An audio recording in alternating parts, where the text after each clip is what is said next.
Hello, everyone. Welcome to the stream. We're back. Is the audio okay? Can everybody hear me okay? I think I made it a little bit louder than last time. Yeah. We're just gonna do a little chill dev stream today. Probably gonna work on some combat with skeletons and all that. So we'll see, yeah. Well, just one second. I'm still setting up a couple things.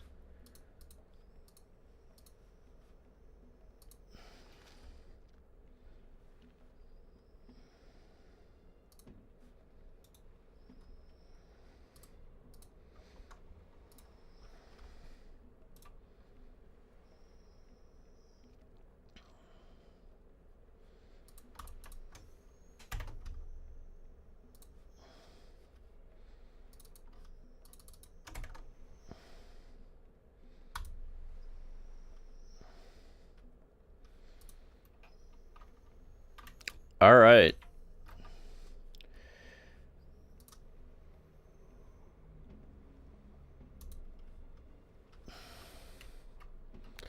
So right now we're just messing around in the editor.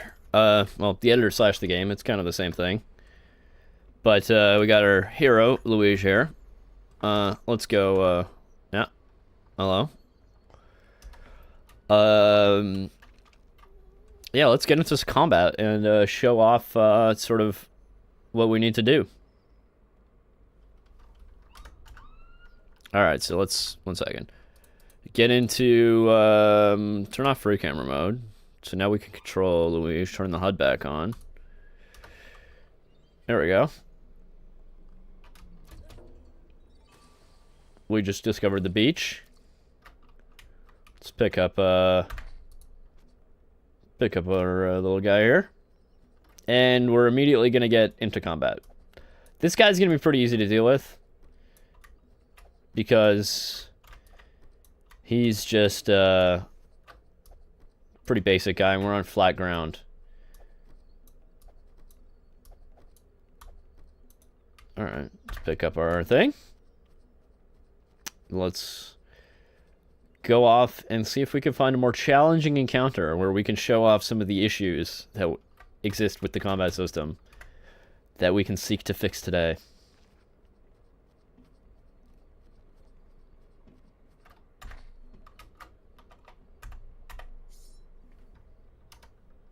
Second. Just checking something.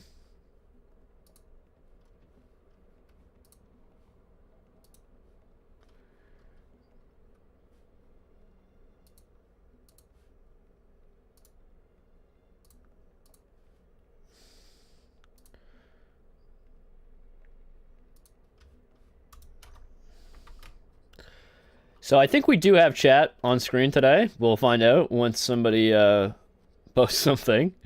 Yeah. Here's Vinny. We're not going to talk to him today because we just want to fight some skeletons.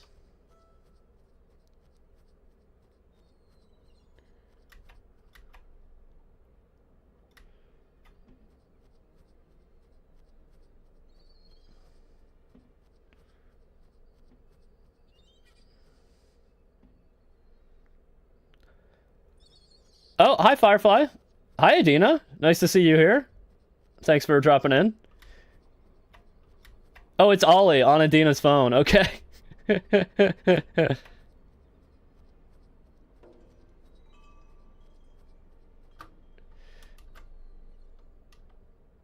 Alright, so... there's a little bit of a problem here. That I hope to demonstrate. Let's get onto some uneven ground so that we can see the problem. So, I'm going to try to hit this guy. Okay, I did hit him. But this guy, see? I'm not hitting him. He's hitting me. See? The problem is that when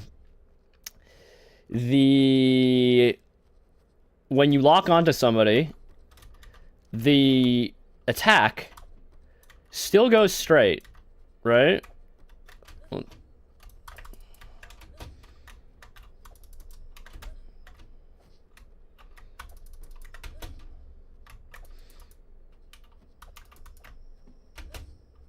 Yeah, I think this is definitely the strat for dealing with multiple enemies, is rolling a lot.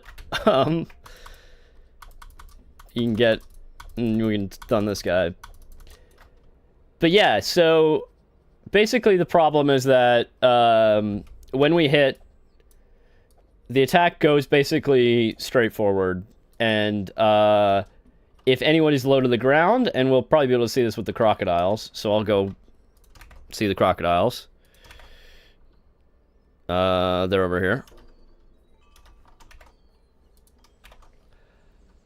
How are the audio levels, by the way? Am I loud enough? Is the music too loud?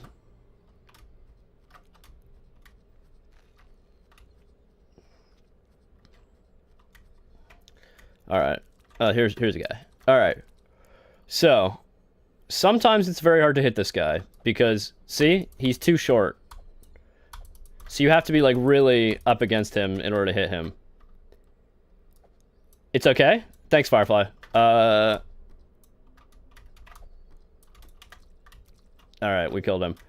So it's okay. It's like you can kill the guy, but he's a little short. So we're gonna go ahead and quit out of here. We're gonna go ahead and put on the programming music, and then we're gonna see if we can figure out how to fix that. So if I turn that on, and I get the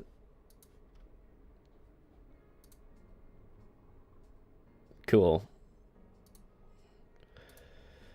We're gonna do a little bit of dev work.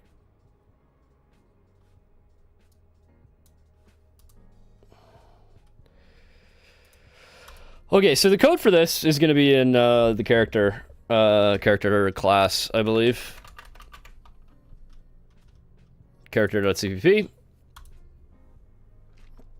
And it's going to be under attack, in the attack state.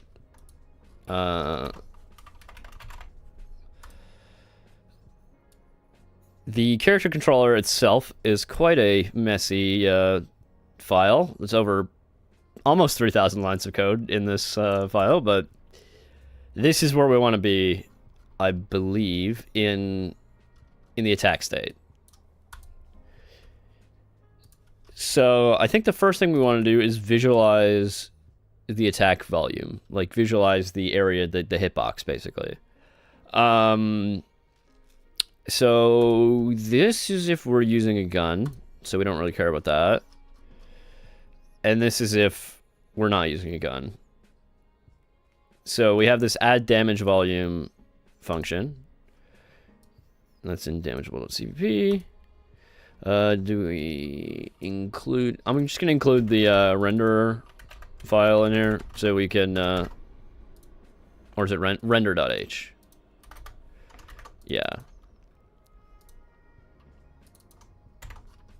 And then... adding the damage volume.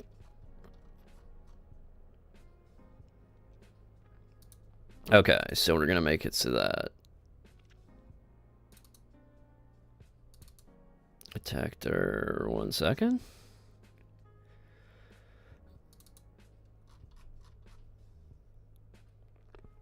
Okay, so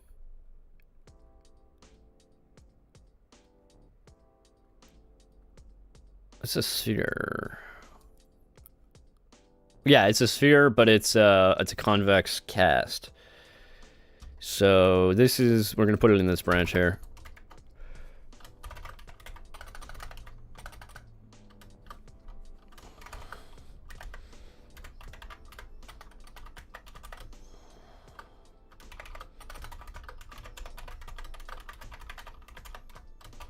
Why is my intelligence not working?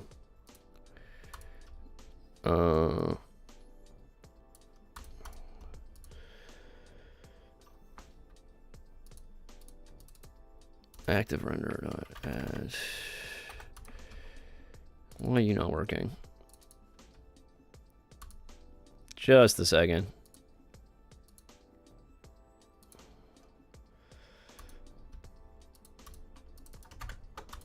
Okay, here we go. Dot add. I guess we're gonna add a sphere. Yeah, and then its center is gonna be its start position. We're gonna give it no rotation. And the radius is gonna be equal to this radius. And let's make it red.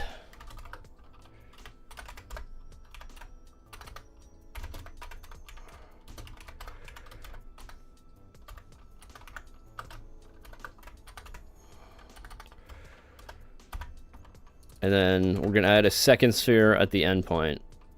So we're gonna add the attack vector to that.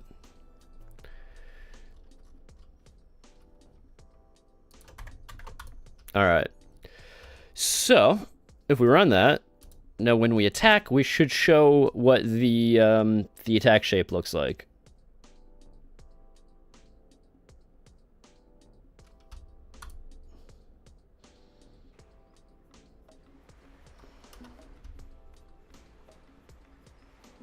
Oh, yeah, we gotta turn off the stream music. Or let's just turn off this music so we don't have to keep changing. 1 minute. Yeah, cool. So if we pick up the... If we pick up this guy here, we should see that it create. Oh, I made it purple by accident. Yeah, we'll have to fix that in a minute. Yeah, you can see where the attack is, and it's kind of right on top of his head. So what I think should happen is that the attack shape should align to the object that we're currently locked onto, right? And that way, it will always aim at the correct object. So let's go look at the crocodiles again. And then that's going to show that we're on top of... Oh, he's climbing. That we're hitting on top of their head, I think. Yeah, here they are. Alright. Alright, guys. Come on. Come at me.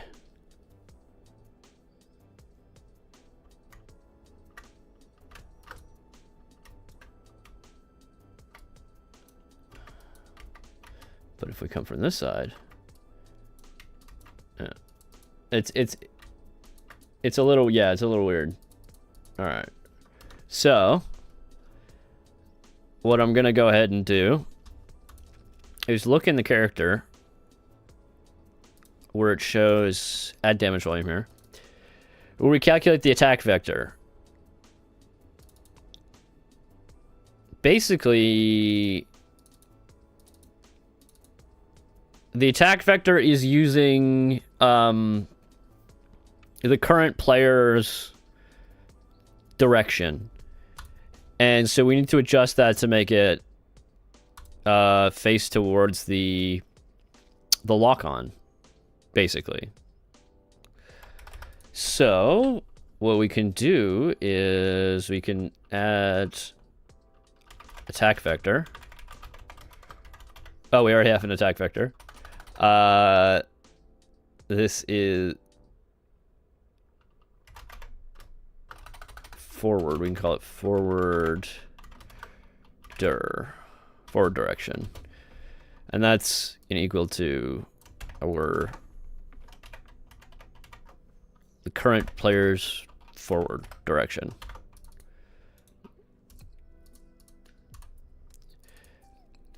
And so we can do this.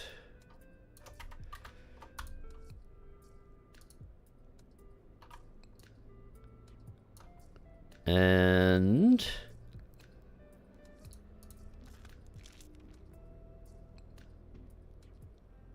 okay, so this is Z. Okay, so here's what we can do. We can do forward direction times compensated radius plus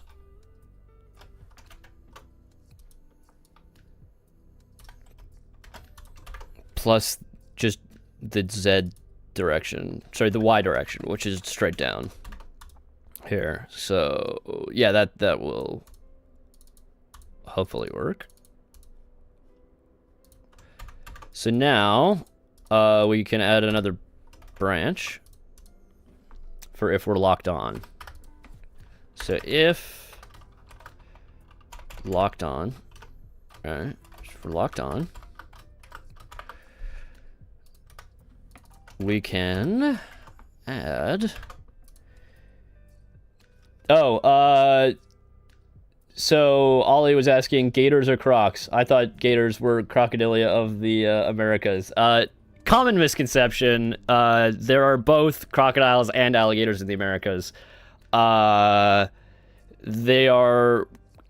are more common in the United States, like in North America, like in Florida and places like that. But there are, in fact, several species of crocodiles, such as the American crocodile and the Cuban crocodile, which live in the Caribbean and in the North America. And hello, Sarah. Welcome to the stream as well.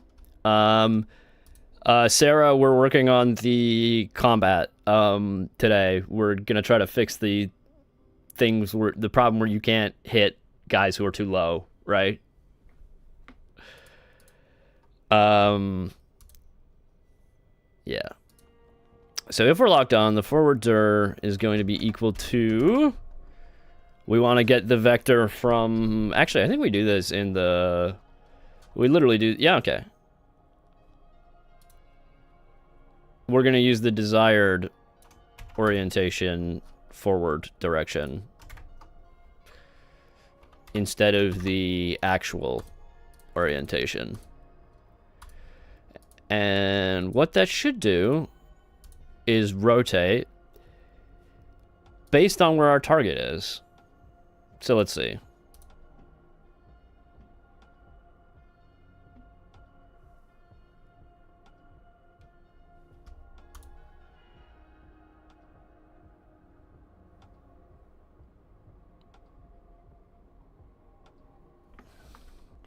Okay, so now if we pick this up, so if we're not locked on, it'll still do the same thing as before.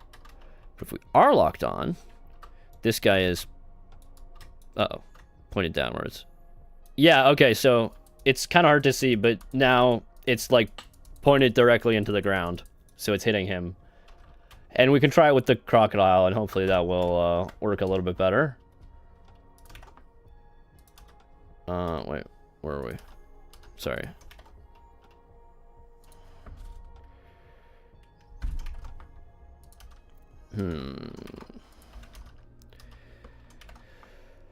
Crocodiles are hanging out here. Alright. So. Cool. Damn. Yeah, okay, got him. Immediately. Okay, hopefully, yeah, hopefully this works better. Although, he's not being, like, his knockback is, like, I guess because he's being hit into the ground, he's not getting as much knockback. Yeah. But we are actually hitting him now.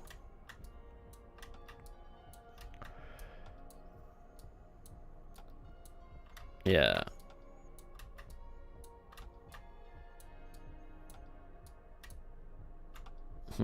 It's very slow to kill him with the stick, though. I should probably have used a better weapon. Okay, let's give ourselves the sword.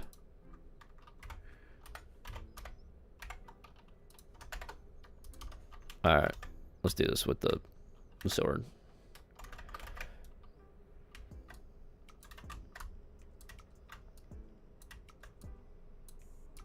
It would be nice if his animation also pointed down to show that, but that's going to be something I have to do off stream.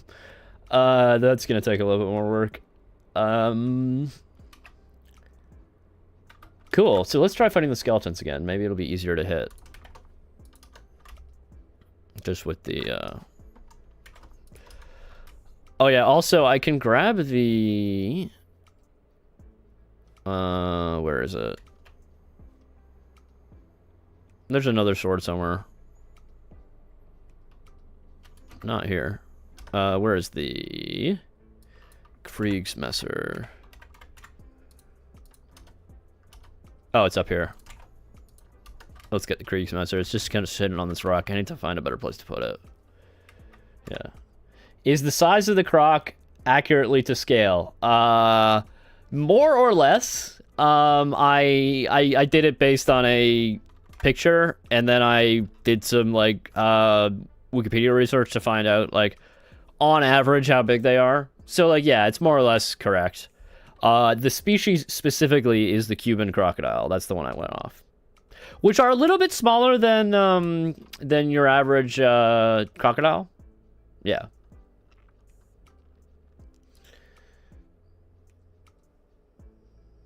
That croc is a tank. Yeah. I mean, definitely when I was using the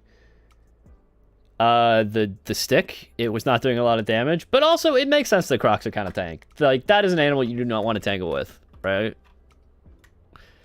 I mean, obviously, I think the skeletons have more health. Not exactly... We can double check that, but... Okay, let's see. How much health does this guy have? This guy's got, 125 health, and this guy has 100. Yeah. Nope. Yeah, okay, we're also showing his, animation.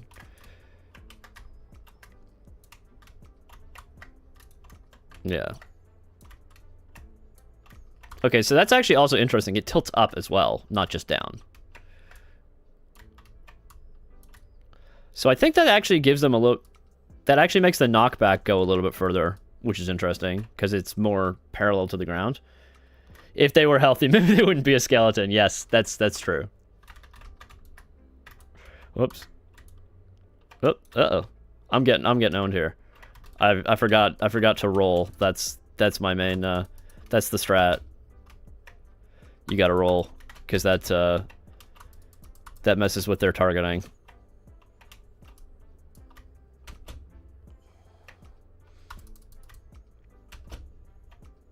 Dodged.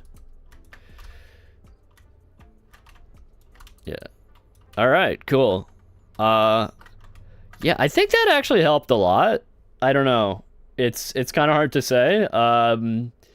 Maybe when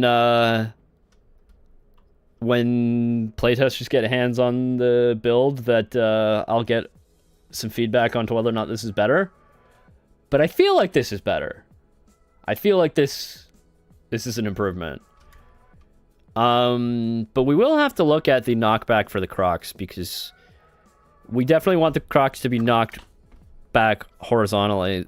So here's what I'll do. How does it work? Okay, so the knockback goes through this damage volume mechanism. And we have this knockback force value, but there's no knockback direction. So here's what we can do. We can add a optional... Sarah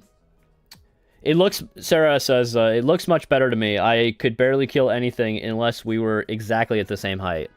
Okay, yeah, so I think it's an improvement, but, I definitely do want the crocs to be knocked back horizontally instead of, vertically, I guess.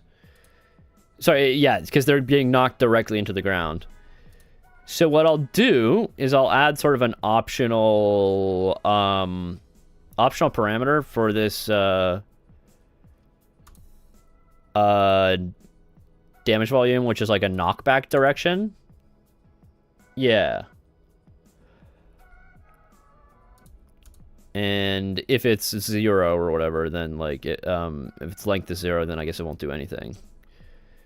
So we have optional. Yeah, okay, so let's add... We gotta go to that H file for this, because we're using C++. Okay.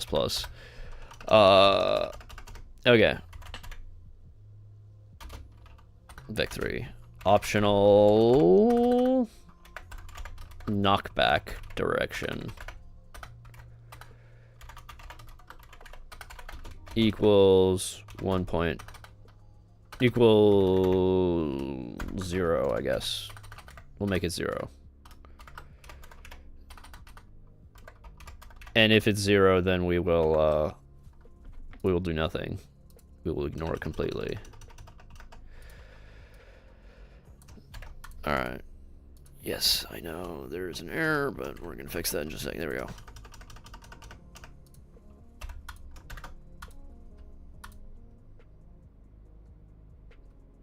Alright. So we got optional knockback direction. You gotta pass it down to this as well.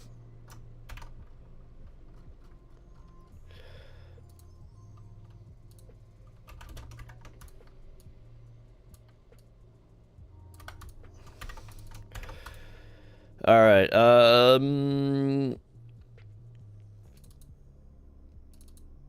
so it's this apply impulse. Okay, so we'll have a branch here. So auto knock back dirlen equals knockback dir dot. Actually, we don't need that. So we can just do dot magnitude. Sorry, this is getting in the way here. Dot magnitude squared is greater than epsilon.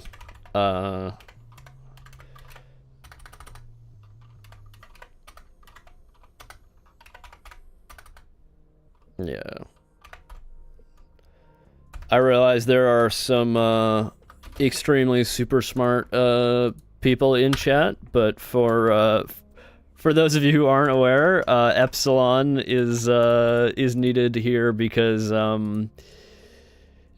floating point numbers are kind of fuzzy. They don't always compare exactly to 0, right?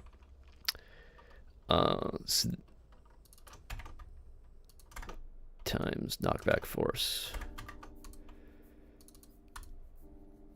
Okay, cool. So now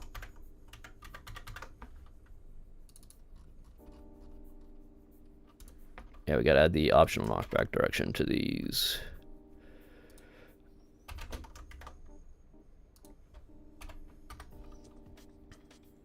Release the epsilon. Oh god, I'm not responding to that, sorry.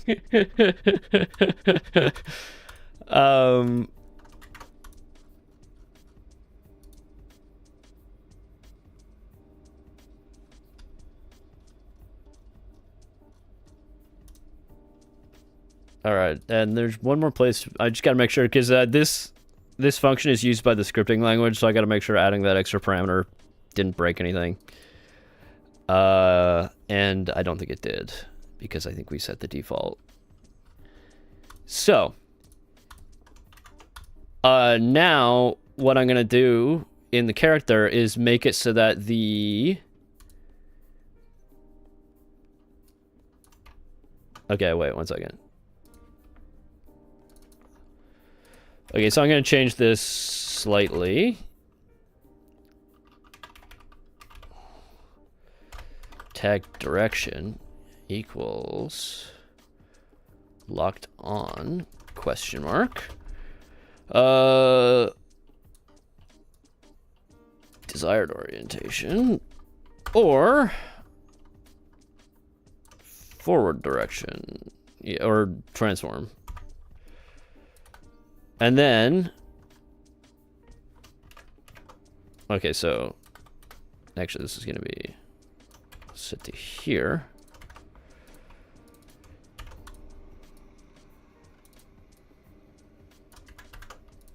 And then this is going to be a tactor. And then if we simply pass in the forward direction to this here, that's going to make it so that the knockback is always horizontal, which should mean, or it's closer to being horizontal, yeah. Which should mean that the guys get knocked back more consistently.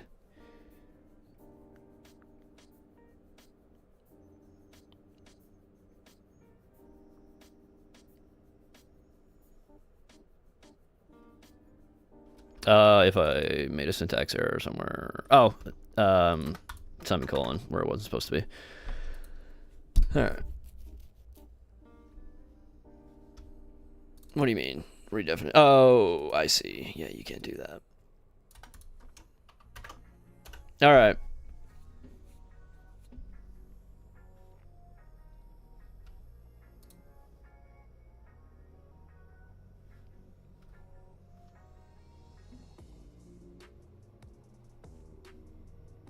Alright.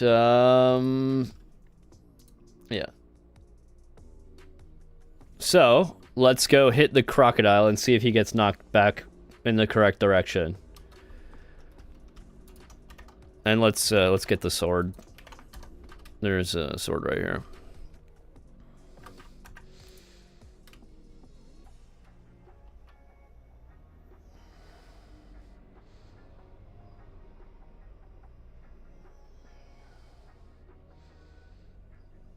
Let's just go ahead and teleport. I have also gotten some complaints from players that, like, basically the, it takes too long to get places, and I'm just realizing now that I teleport a lot of the time when I'm developing the game. So I'm gonna see, like, there's definitely some ways that I wanted to improve, like, travel times, or at least make it more interesting. Okay, yeah, he's definitely getting knocked back horizontally, even though he's, like, super close, right? Hey, there we go. Got him. I think it should be easier to kill the crocs now, because of the knockback. He's still a tank, but he's a little bit less. How much health do they have, actually? I should know this off the top of my head, but, like, 150. Yeah, so actually he's got more health than the skeleton. Even the he's got feral horses. I thought about that, but I believe there were no horses in the Caribbean prior to... there were conquistadors. I could have skeletal horses, I guess. But I don't think they would have survived very long on the island. This is not exactly an ideal habitat for horses. Because, like, yeah. Okay. And this is kind of fun, actually. You can see what shape the crocodiles actually are with these blue things. This is how they... Riding crocodiles. That's like... That could be an idea, Sarah. Riding crocodiles. I'll consider that one. Alright. Let's kill this guy. Cool.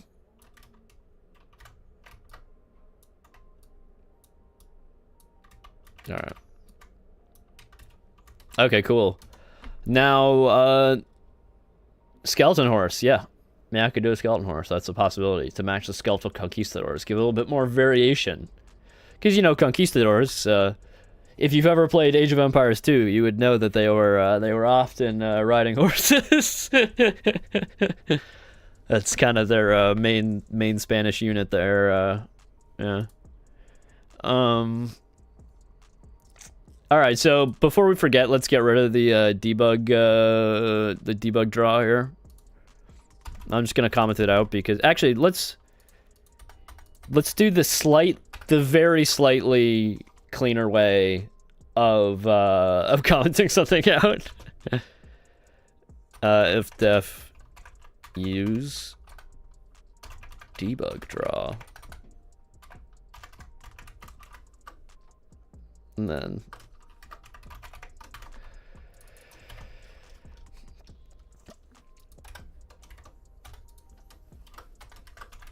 now I don't have useless comments, but it effectively does the same thing.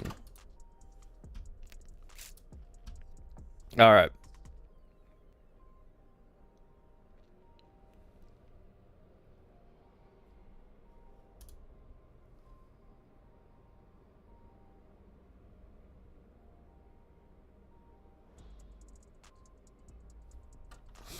All right, how we doing? How we doing? All right, Big Crab Beach. Got these guys. Oh yeah. So ideas for fast travel. I was not fast travel exactly, but like, I was trying to think like, how do we get around the map better? And I did implement one thing, but It doesn't exactly work super well gameplay-wise for a couple reasons, but let's get ourselves the paddle for this. All right, flip this guy. Whoopsies. All right, cool. So we got a boat now. And if we get into the boat, we can row. This is definitely, I think this is faster than walking. But the problem is the rivers don't go everywhere. It's just kind of goes here. And if I did do rivers everywhere, I don't know. Maybe I should. Maybe I should just add more rivers. I just, like, you need to think of, like, where do the rivers come from? Like, hydrologically, or maybe I don't care very much. Maybe I shouldn't care as much.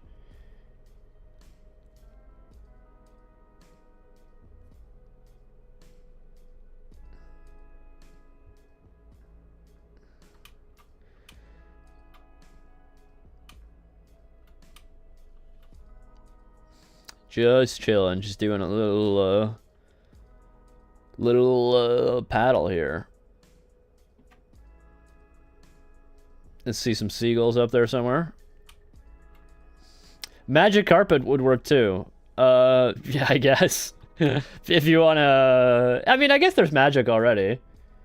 You gotta have plausible rivers so Annie Austin can make a video on them. Yes, I would love if Annie Austin did a video on this game. I think he would like it. I think this would be his kind of game. There's plenty of whatchamacallit. Why are we tilting? Oh, this is that's a bug. We died. But and we implemented this last stream. We have our, okay, where's our autosave? Oh. Okay, this is dealing with Crocs, I guess, yeah. Anyway, yeah, what was I gonna say? There's plenty of, like, weird and wonderful places in this game. Yeah.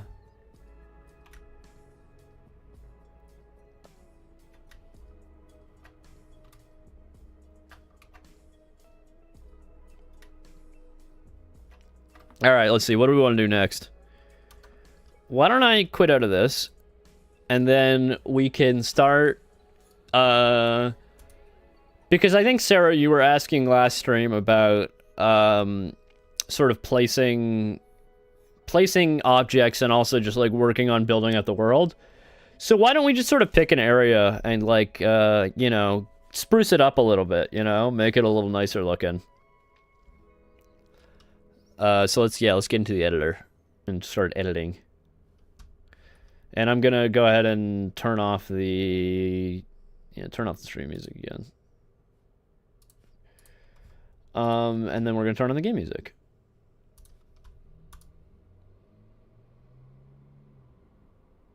Or at least the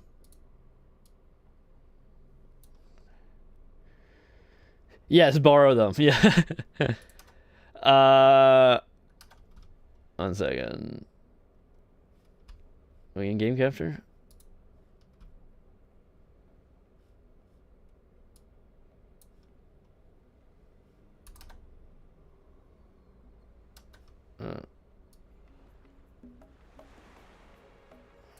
All right. The game music's not too loud again, is it?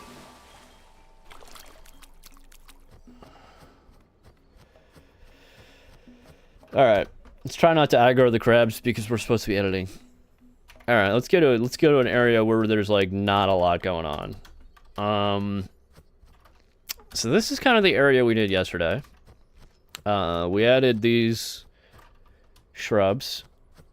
But let's go ahead and let's do some terrain editing today. I think that could be cool. It's kind of one of my favorite, like, tools that I implemented was the terrain paint.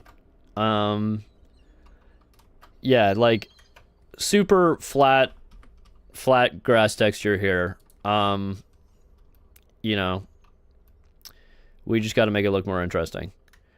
So why don't we carve, like, a little cliff into here? Yeah, all right. So the way we do that is we find the terrain in the object thing here, and then we get this little brushes window that pops up. And we see we now have a little brush. It's not maybe the nicest icon for brushing, but, you know, it's there. And we have add, and we have a couple other different kinds of brushes. So we're going to start with adding. We're going to increase our brush size. And we're going to add some cliff or something here, right? Just paint, paint, paint, paint, paint. And then because it's like kind of a cliff, we want to have it flat on top, right? So we're going to flatten this area. So we're going to change to flatten.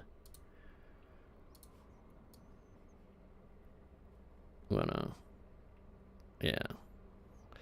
So I kind of like the inspiration for this was kind of the map editor from Age of Mythology, which I spent many hours using as a child. Age of Empires as well, but like Age of Empires didn't have the terrain editing. Yeah. All right. So it's kind of flat. And then we're going to give this a cliff face texture. So we're going to go to texture paint, and that's going to give us these texture options here. And then we're going to go ahead and use... should we use this one? Or let's make it a gray cliff instead. Yeah, this one. This texture here. So we can see now we have a cliff texture. Yeah, that's a cliff. And then up here, I feel like it wouldn't just be grass. So let's make that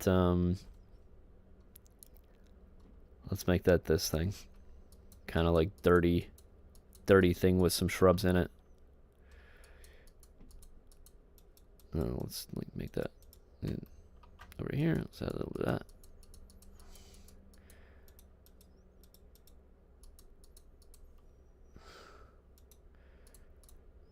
Okay, cool.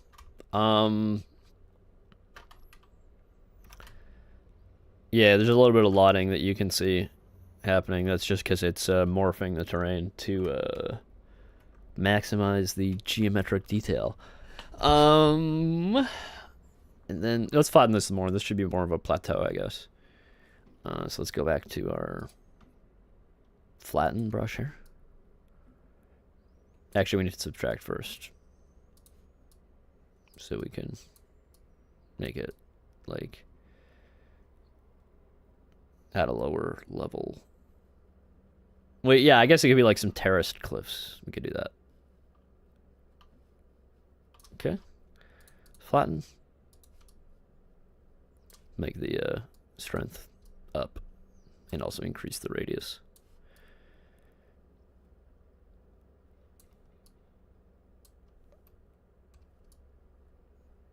So actually, let's look at the frame thing here. Okay, actually, this is doing all right. But sometimes if you use like a really large radius on the brush, it slows down the game because, you know, it's all on the CPU. How developed are the weather patterns? Not very. Literally, the wind is literally always going from west to east. It never changes direction. The wind is always blowing from west to east. It never rains, and the clouds are sort of fake. Like the clouds blow in the wind, but they don't like there's no logic to like, you know, atmospheric like pressure or whatever. I don't know. I'm not a genius. I'm not a expert on cloud formation, but I kind of just did like some purlin noise and made them clump together a little bit. It actually is a little bit similar to the mechanism that I use for the plants, where I just kind of spawn them in random places and clump them. Cool. Yeah, that's looking a bit more like cliff. Let's make this. Let's give this the dirt. Make it dirty. Texture paint. Because like it's kind of like The grass can be flat on the flat part, and then you can see this shrubbery, I guess, on the non-flat part. Man. So yeah, we get a little something there. So I guess it'd be kind of cool to have this be like a lookout point for when you're using the spyglass. Are you gonna include rain? Undecided. I would have to figure out some reason for rain to do something, because like for example, like there's the rain mechanic in like Breath of the Wild and stuff like that, which people often complain about because it just sucks. Like it's like it just makes it impossible to climb anything. But I would have to come up with something for rain to do. Because it would not be straightforward to implement. So I would want there to be a reason for it, gameplay-wise, besides just not being able to climb shit. Yeah, like maybe there would be like different monsters out when it's raining or whatever. I'm not sure. Yeah.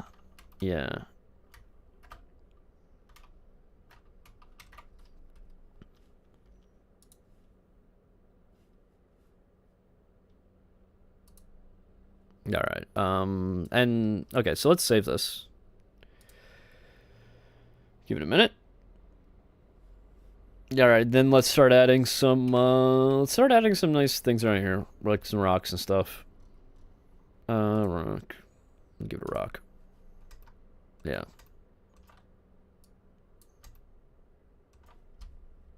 Give it another rock. That's the same rock. Let's do a different rock. Rock 2. There we go. Just kind of put it over there. Rotate it around a bit. Could it affect fruit respawn? Actually, that's not a bad idea. That's not a bad idea. Because fruit actually doesn't respawn right now. Actually, yeah, no, fruit does not respawn. I haven't implemented that yet, and just because there's so much fruit on the island, people like haven't run out of it really at any point. But yeah, I think it could. I think that could be a reason why I could have it. Just because like, you know, I like to grow stuff, and I always love it when it rains because, you know, all my plants grow better. So I think that could be a good thing to have in the game. Make rain a good thing instead of a bad thing. All right, rotate this guy a bit. I always like rotate. Actually, I added like literally a hotkey for random rotation, just because like you don't always want everything to be like facing the same direction, because like when you duplicate an object or whatever, like it you don't want the two of them to look exactly the same. So like here we go. There's the hotkey. It just randomly picks a rotation. Yeah.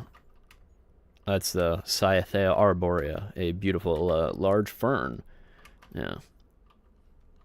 I try to keep in mind all the scientific names for all the plants and stuff like that, because it's just easier to look stuff up about it, because you know there's a lot of plants that like have the same name in different places, or like they'll have two different plants might have the same name depending on where you are, or you might have a plant which has two different names depending on where you are, and you're like, well, I don't know what this is. So I always try to figure out what the scientific name is and name it in the game as that.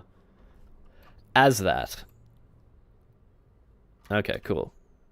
Yeah, we placed some stuff. We got a little bit of a ledge here. Why don't we could add something fun here. Just a little goodie.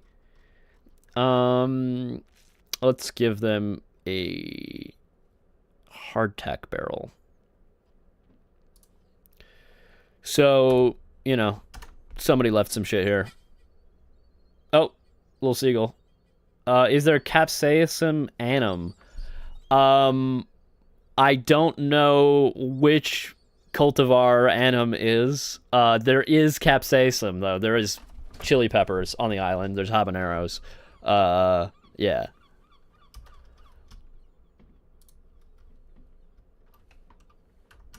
Oh, uh-oh. Oh yeah, there's a little bit of a bug where like if you turn the camera fully 180 degrees upside down, it thinks you're underwater. I have no idea why that's happening, but I'll have to fix it. But anyway, that can't actually happen during gameplay, so that's not a problem yet, but technically, whoop, underwater. Don't know what's going on there.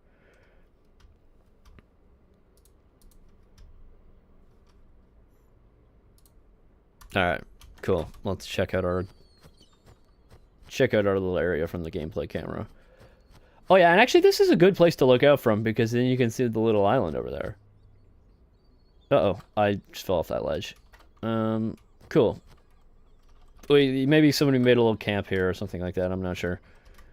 But why don't we... I'm gonna save this because I'm about to screw up the state of the world here. Let's get a spyglass. And let's look at the little island here. Alright. Cool. We can see... Oh! Is that a seal? I think that's a seal. Why don't we go say hi to the seal? Hey! Discovered location. And there's a little chest. Yep. Uh-oh, IK is breaking there. That's an IK bug there. That should not be the case. His leg is not supposed to do that. Yeah. Alright. You got a bomb. Cool. And then we got our seals here. Just chilling.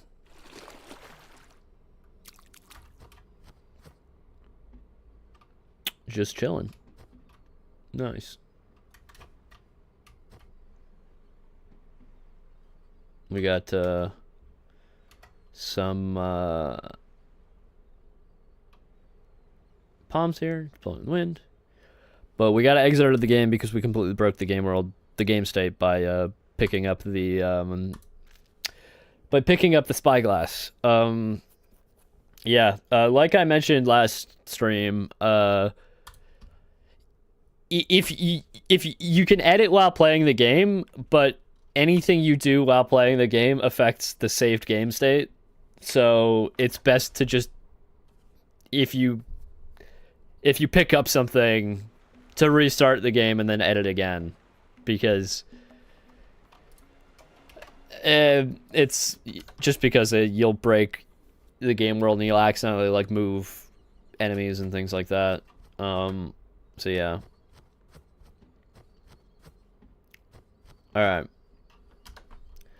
So we got our little area over there. What else is gonna be here?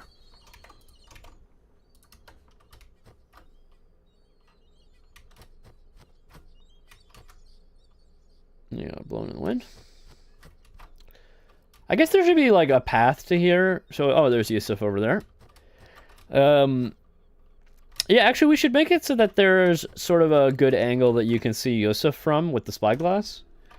From here, because so yeah, we can get the line of sight. So we need to carve away a little bit of this hill and a little bit of this hill, so we can get our line of sight here.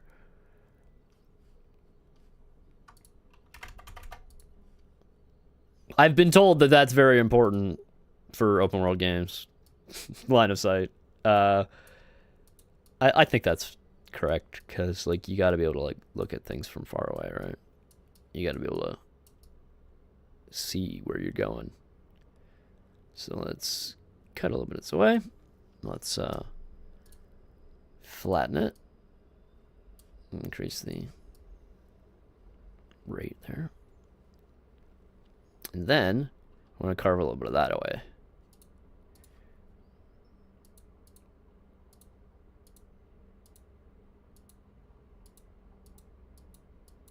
There we go. We can now see him from standing here. All right. Save that. And then let's all right, what do we got here? Cool, we can kind of see him. I'm gonna add the dirt texture that that is always representing the no, sorry, we need to set these as well. Gonna add the dirt texture that generally represents like walkable areas in this game. I guess I should be consistent so that people can take a gameplay cue from that. Because we want to kind of guide the player over this way. At least that's my thinking.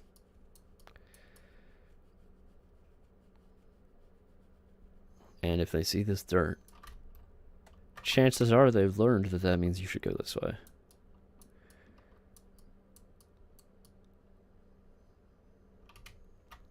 I'm going to have to flatten this. I'm just going to make it join up with this path here, sort of. I'm going to make it a little bit more on that.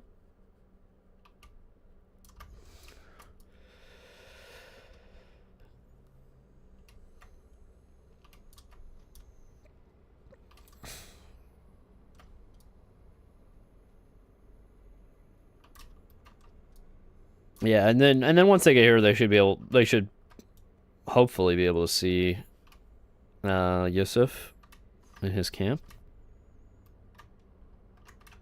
So now we can switch back to subtract,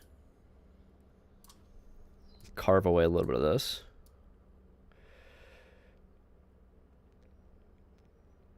And then we're going to flatten it. You probably know the drill by now. Gotta go, looking good. Well, thanks for dropping in. I'll see you later, hopefully in a future stream. Alright.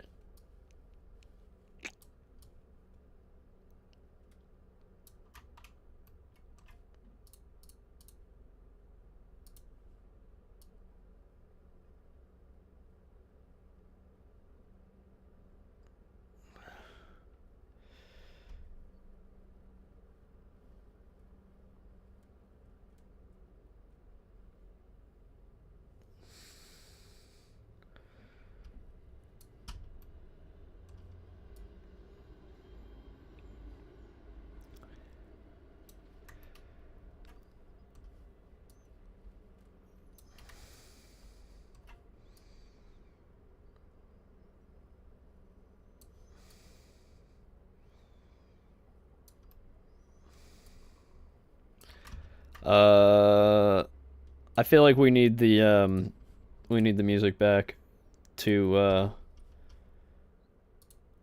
I'm gonna turn off the game music but leave the game audio.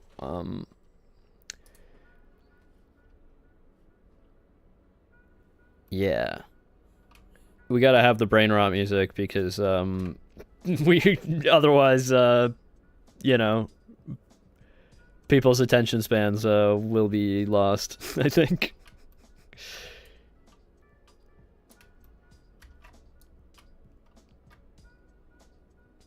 Nothing against this music, though. I think it's actually pretty decent.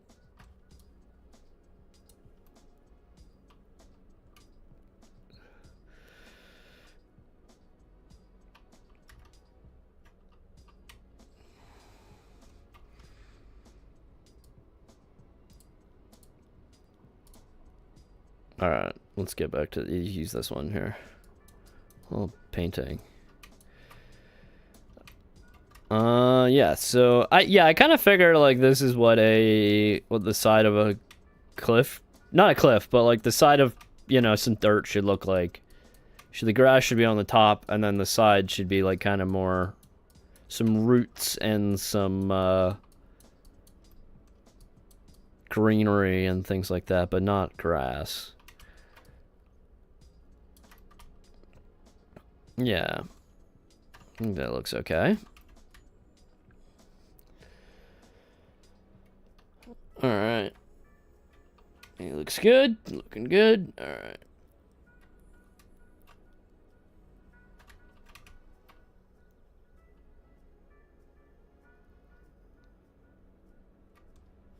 Alright, so, and then... What else? Let's put some, let's just put a little random greenery here.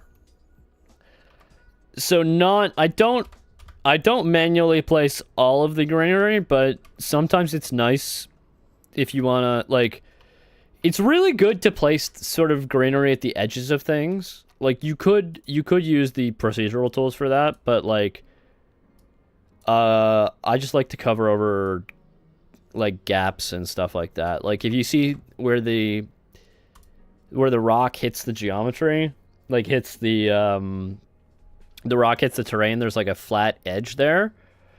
And I just don't think that looks very good. So I'm just going to put this plant here so that it distracts you so you don't see it. I mean, not that you don't see it, but it's not as noticeable. It breaks up the edge a little bit. Let's add this guy. I like this plant. And it blows in the wind nicely. This is technically, these are both species of anthuriums. This is Anthurium duci. Duci, I'm not sure. Yeah. I'm just gonna check the Discord chat real quick.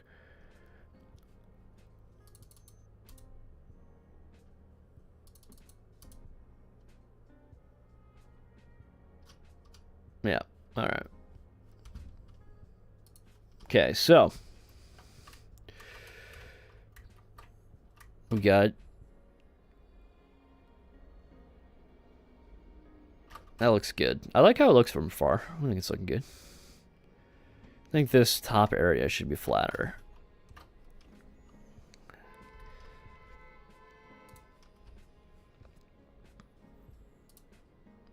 So we can subtract. Yeah, because like the main island was generated originally with Perlin noise, or simplex noise technically, but like the simplex noise has and Perlin noise have a habit of not really making flat areas very well. Like, it's like everything is mountainous. Everything comes to a peak. But in reality, like, there's erosion and stuff like that, which makes it, like, flat in some areas. Like, there's floodplains and dust and stuff like that. So you kind of have to add that. Or if you had a more sophisticated generation method, I guess you could probably do it more accurately, but like I like to just kind of add stuff, you know, as I feel. It's more handcrafted that way. Also, I generated like most of the world like the base mountains and everything like a long time ago, so I can't like go back and like redo it better because like all the other stuff's placed on top of it. All the manual stuff, which takes a lot of work to do, so no way I'm throwing that away.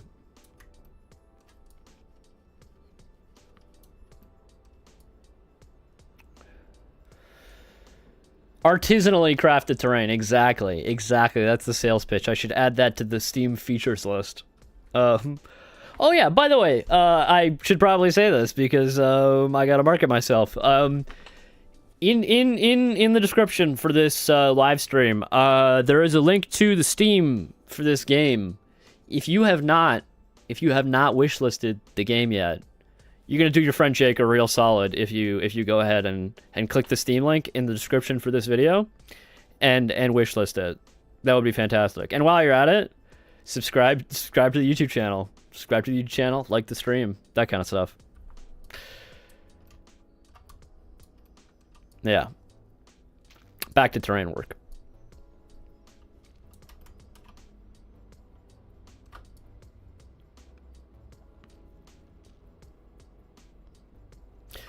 Yeah, like with the gray cliffs versus the brown cliffs that you see over here, like I'm kind of just getting vibes that certain areas should be brown cliff places and certain areas should be gray cliff places.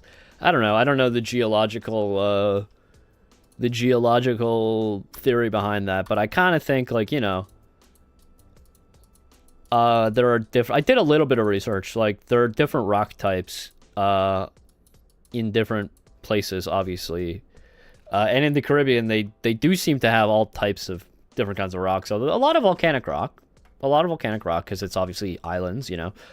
I don't know if there are volcanoes in the Caribbean, right? Yeah, there are. But I don't know if that. Yeah. I don't know how that looks. Let's make it a little bit more sparse here. And then let's replace the grass here with this stuff. Yeah. Yeah, so actually let's put a base layer of all of this vegetation stuff, and then we'll redo the cliffs lightly on top. Yeah. Yeah, I guess that probably looks better. There's got to be some. I'll put some like roots or something hang out of this. Hanging out of this terrain side of a mountain or whatever. What was it called? It's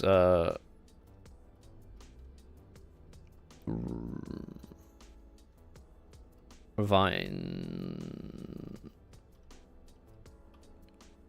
Ground vine, that's what I called it. Oh.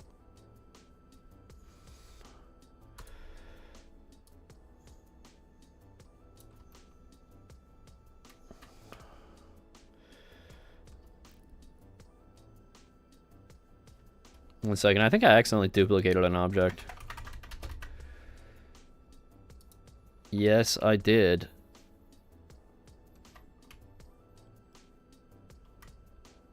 Yeah, I accidentally created that as 000. Yeah, okay, let's delete that. Let's save.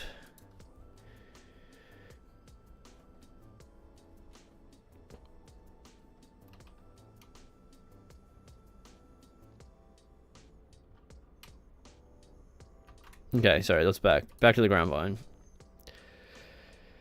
Yeah, I figured there should be vines and stuff like that coming out of the ground, because that's... I mean, I guess not vines, roots? I guess these are roots, not vines, yeah. What does it have? What I called wall vine here. Just another little bit of clutter.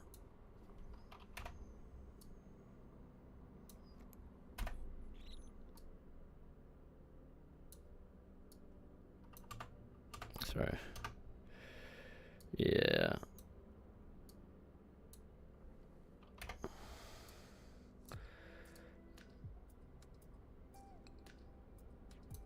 All right, almost.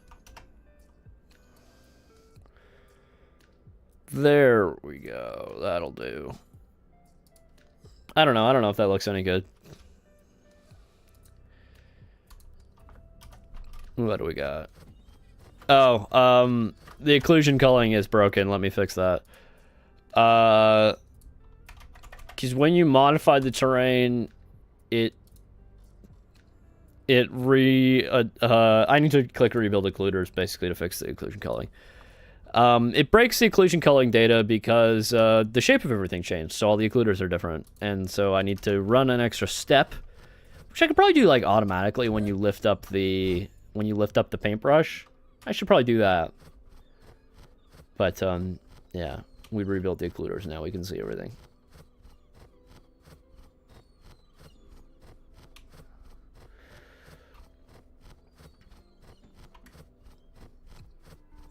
I don't know if Madrigal is watching, but or Decker, but I hope he can hear the seagulls.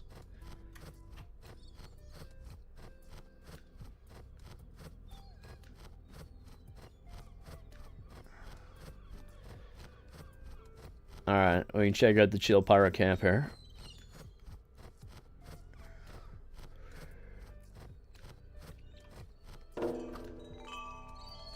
Alright, can we see our little lookout? Yeah, we can. From up there, yeah. Oh yeah, we got all the food stuff here. Cool. Let's go back to the lookout. Actually, I can make that like a lookout point for, Oh, wait. I'm hitting it in the OBS window. That's why it's not working. Cool, yeah. Yeah, I guess this could be like, one of the pirates came up here to, like, check it out, which is why there's a barrel. They were, like, staking it out up here looking for incoming ships. And maybe they saw that one over there. Over there. So let's flatten out this area, get some sight lines here, and also a little path so we can walk up to it.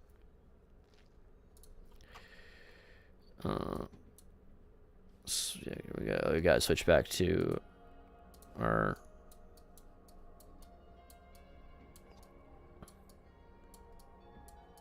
Yeah, that Sightlines are much better here now. Let's go back to flatten.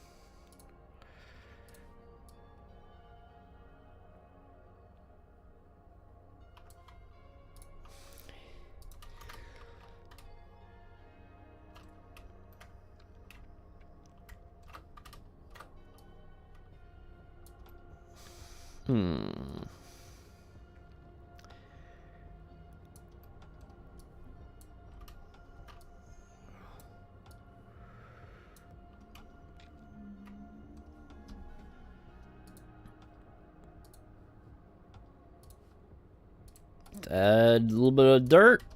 Make it so that the player knows this is somewhere we should consider looking. Oh. Yeah, because I've kind of had a noticing, like, when there's certain playtests, like, not everybody knows that you can go places. Actually, this just feels like this should be a path, so I'm going to add a little bit of a path here. Not everybody knows that you can go places. And then I was thinking, like, why would there be paths all over the island? Because, like, it's not like there were, like... But then again, like, the island was supposed to be inhabited. Like, there's supposed to be the native Kalinago people were supposed to be here. And also, animals also make paths. It's a thing. If you ever, like, went through the backwoods of Ontario, where I'm from, you can definitely see, like, you know, paths that are just, like, made by, like, deer and things like that.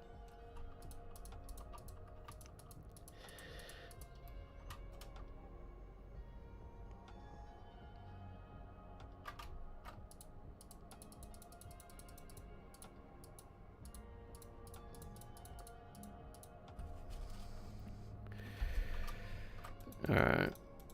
Clean that up a little bit.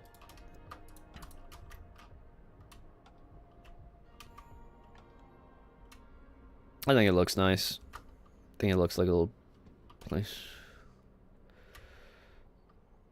And let's go into character view so we can actually see what it looks like from eye level.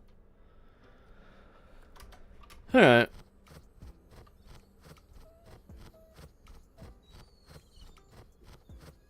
Yeah, it's a little bumpy. It's a little bumpy, so I think it needs to be flattened. But actually, I'm going to use the smooth brush here instead of the smooth is slightly different from the flattened brush because the smooth will, like, match the general angle of the terrain, but the flatten will bring it to, like, straight up and down, like, at the horizon, right? You know what I mean? If that makes any sense.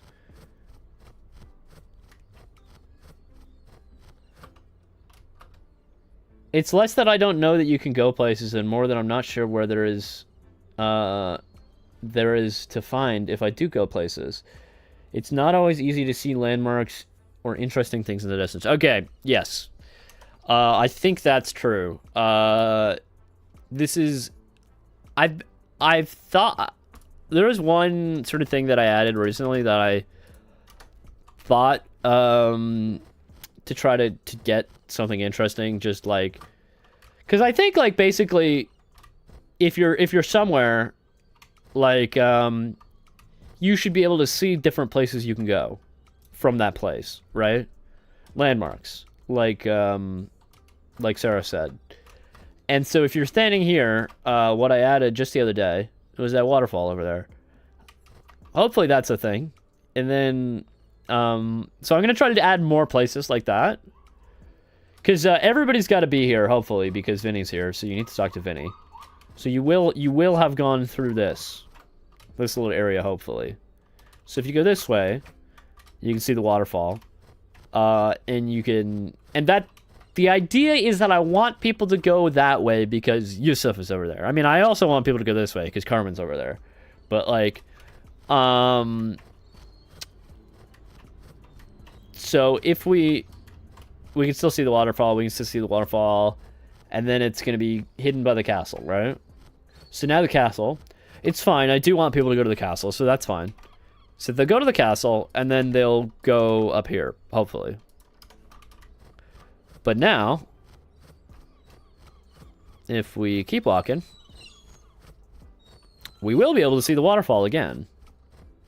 Oh, Pit, gotta chase the bird away. Just because that's fun. Yeah. There we go. Well, there's a waterfall again. Alright? So I was hoping that, like, if people go this way, they see the waterfall. But also Carmen's right there. So hopefully people see Carmen. That's sort of the plan. But yeah, like adding these landmarks and stuff, like, that's what I would hopefully like to work on. So is there interesting stuff to do over there? Hopefully talking to Yusuf is interesting. But so I think it's kind of a balance between like making something look interesting from a distance, but like also not showing it all off, because like because you do still want to be surprised when you get there for what it is.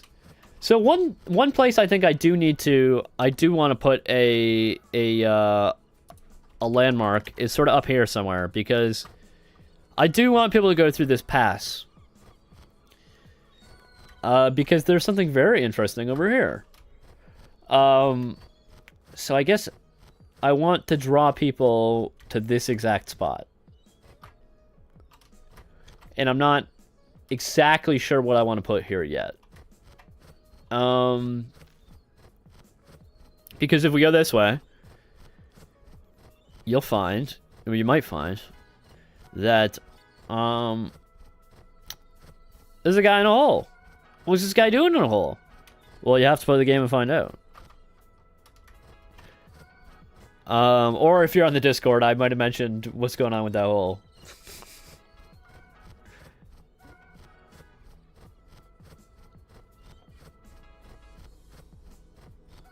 So there we go.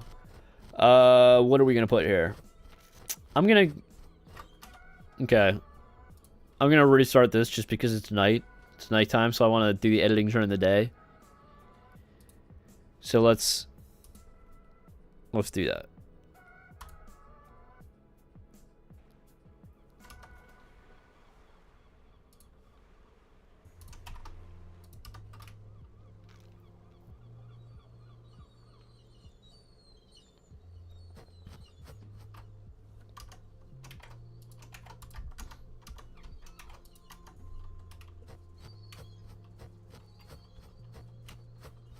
All right, so I guess it would be from where do we need to see the landmark from? Do we need to see it from over here?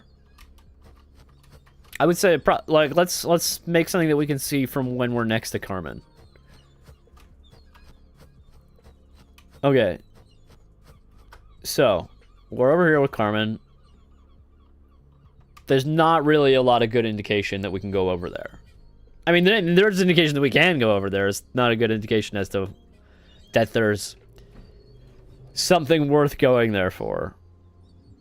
It doesn't stand out. So the classic way of doing this, I think, in open world games is adding towers, but we're not doing that. We already have one tower. We don't need another one. It's kind of the Assassin's Creed type formula, I guess. Yeah, so from over here. So we want okay, let's put a tree here just as a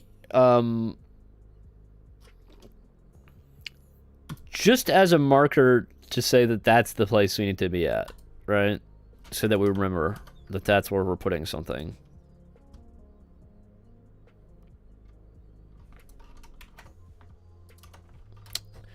All right, chat. Any ideas? Any ideas what I could put here?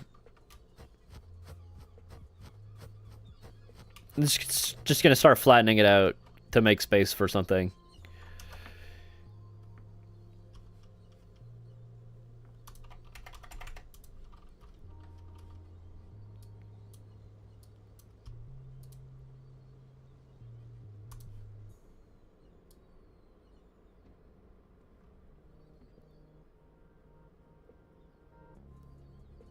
Maybe a really bright plant. Okay. Or a cool rock. How cool does this rock need to be?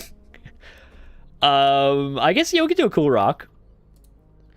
Oh, maybe like you know, like what do they call that? In like Utah or whatever, where they have like all right, let's 1 second. I need to pop out a window here.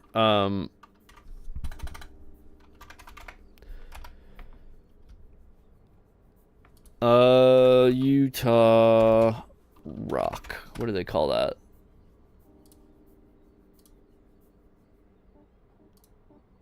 Arches, yes, Arches. Arches National Monument.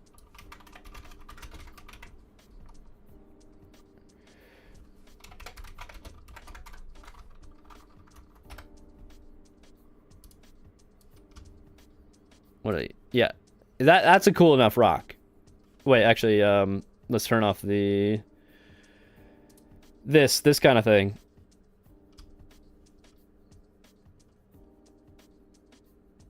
Let's get on. Although, is there anything like that in the Caribbean? Rock arches Caribbean.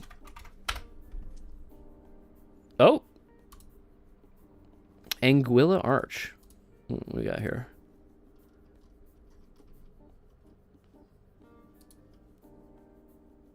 "10 out of 10 rock, not gonna lie."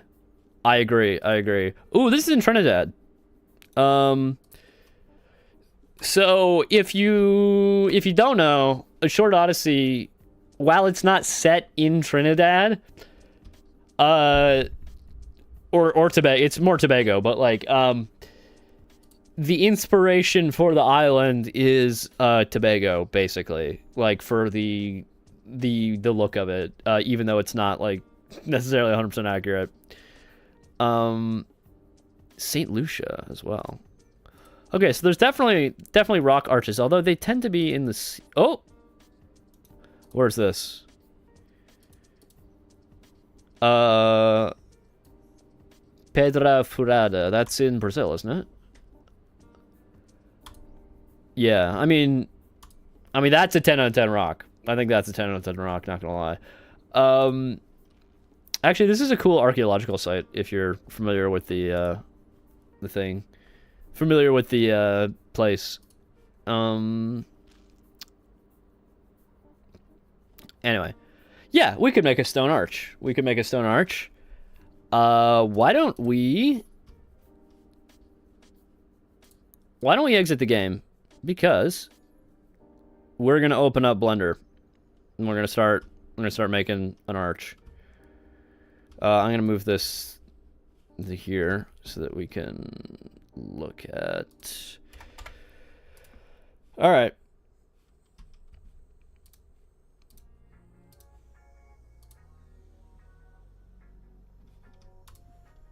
All right, so we got our cube here.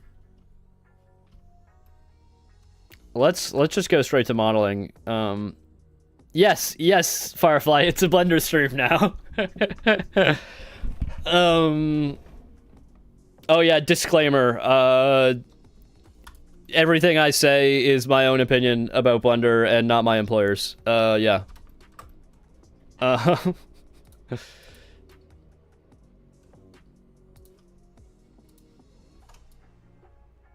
Okay, so I guess it would be like that. Let's cut into this. And cut it here. And then let's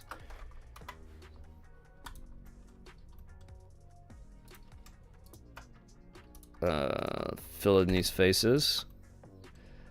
I feel like my blender chops are about to get questioned heavily because I've never done this on stream before, so I might look pretty bad at this, but we'll see. Let's add some little things here.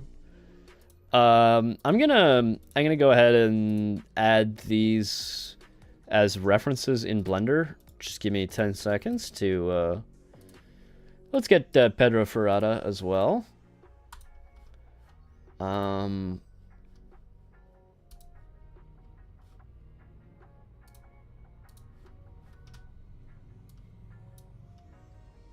Alright.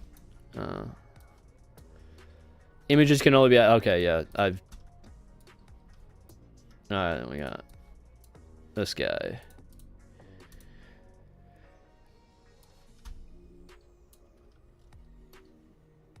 Wait. Did we lose one of them? Cool. That looks... Alright. Sorry, just gotta get the chat window back up.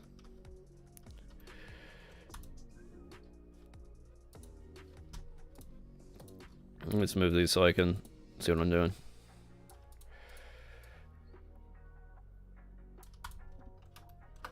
Alright.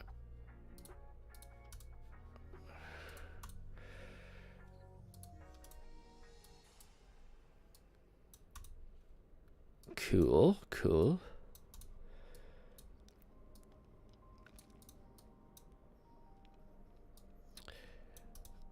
Alright, so I'm probably gonna be streaming for like another half hour. I don't know if we're gonna be able to get this into the game, but we're gonna do as much as we can.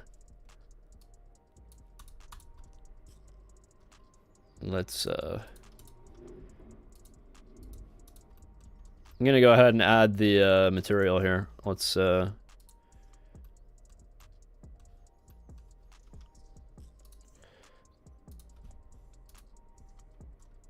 I just gotta find the release resources, textures, and then we got our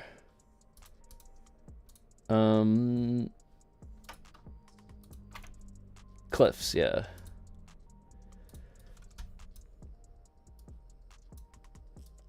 Cool. Okay. Real quick Blender thing I gotta mention is that these normal maps are DirectX style normal maps. Even though A Short Odyssey uses OpenGL, the normal maps are DirectX style for reasons which I don't want to go into right now, but like so in order to make this work in Blender, which uses OpenGL normal maps, we need to invert the green channel, which we can do with this curves node. And then we can add our vector normal map on top of that. And there we go. And then we also need the roughness map.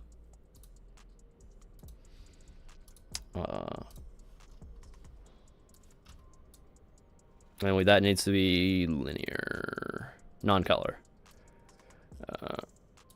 Cool, there we go. Looks just like the game, except we have parallax mapping in the game, but let's shade that smooth.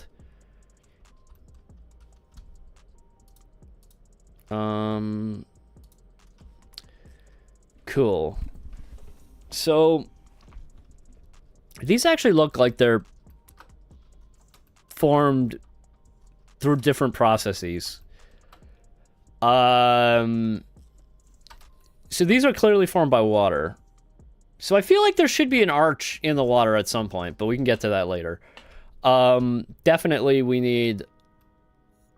So if this was an arch in the middle of the island, in like a mountain, like Petroferrata here, we need... It looks like it's sedimentary. Like, it looks like it's got layers like this, right?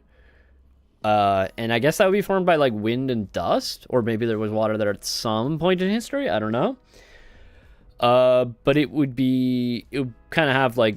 It looks like it's layers stacked on top of each other, right? But anyway, let's give this some more geometry to work with.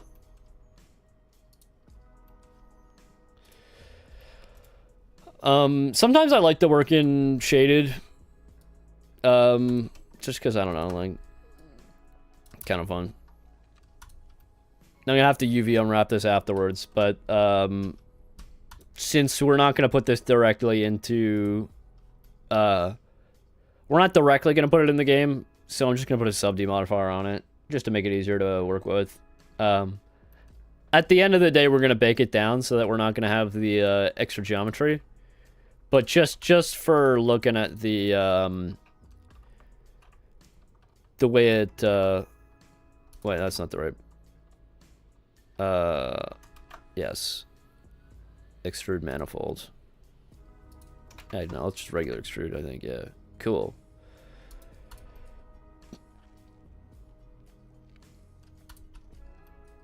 I guess it's gotta be bigger. It's gotta be bigger. It's gotta be like how big do you think this arch is? You think 2 people would fit inside of it? Maybe let's say 3. So how big is this? This is 2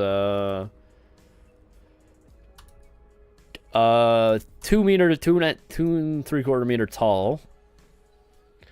I guess we could make it like 8 meters tall. So what is that? Like,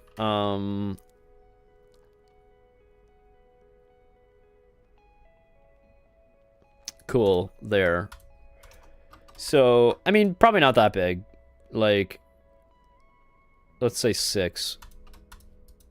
And let's move these guys over.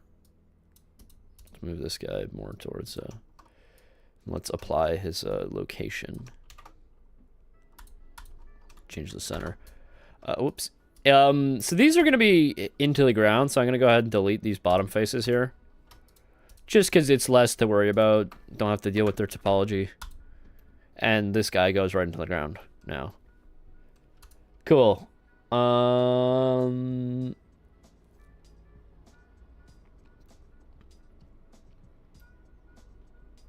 This guy is going to be like...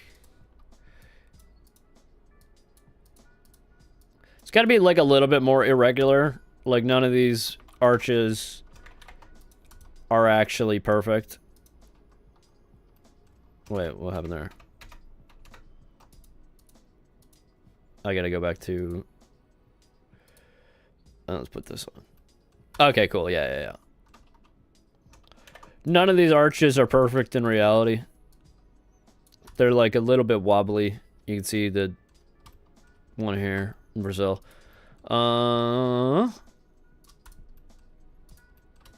Just kind of make it like a...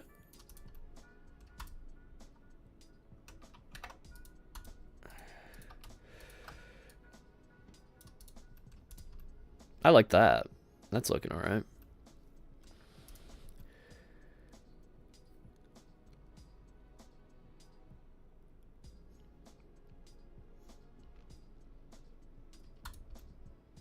And I guess it should extend. All of these extend onto one side, right? Because like I think they would be kind of coming at the side of a mountain, which kind of makes sense with the way we have it. So I'm gonna extend it all the way this way. That way we can just put it into the side of the mountain. And then I'm gonna delete these faces because I just don't want to deal with them. Yeah. Let's add a little bit more geometry here. And then let's UV unwrap this. Just so it's a little bit... Yeah, didn't like that. I'm gonna add some... No, yeah, these need to be... We don't need this either.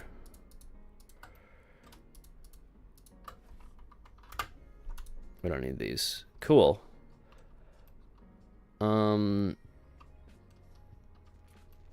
We need a seam somewhere so that we can UV unwrap it. Let's add there. That's fine for now. Although, yeah, I don't know. Let's add it in the middle. Cool. I'm gonna save this just so that we don't lose it, because I could easily do that. Arch. I guess rock arch. We'll call it rock arch.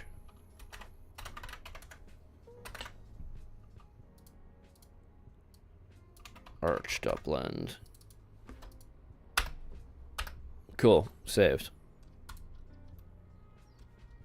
Feel like this should be...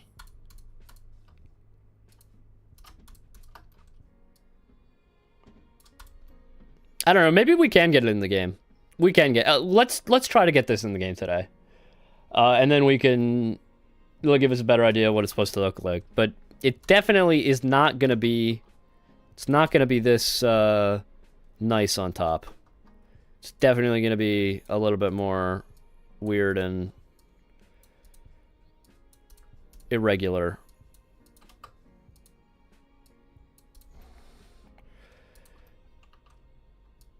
But, like, in reality, rocks are, like, sharp, and sub-D modifiers are not. They like to make things that are smooth.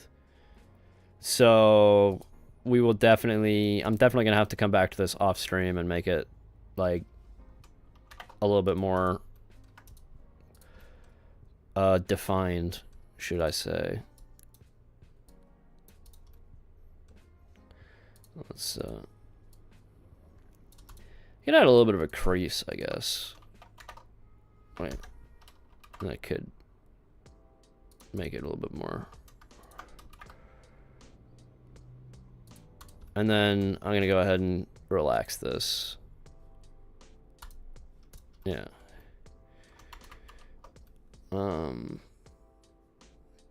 Yeah, sorry, you believe in me. I appreciate it. I really do. Okay. Let's just extrude that. Make it look a bit more irregular. Yeah, actually, I think that would be the case. Like, I think it would just have random extrusions in different places. And then maybe over here. Delete that one.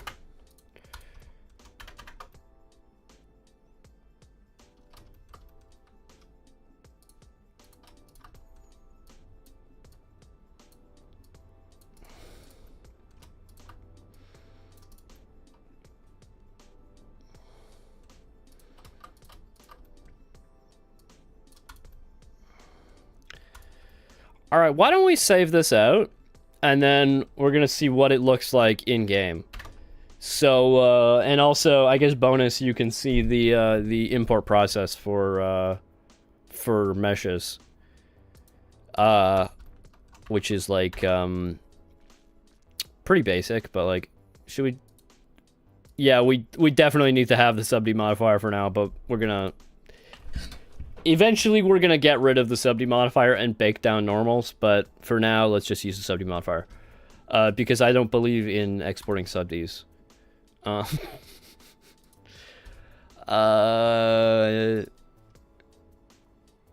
am I? Where does it go? Oh, I need to make it in meshes in release here. So let's do rock arch. And remember settings, include selected objects, and apply modifiers. So I believe, export that. Wait, where do we save it? It was double check that we... Oh, actually I think I actually did screw up. I didn't call it the right thing. Export GLTF. Oh, it's Bjorn! Hey, what's up, Rosie?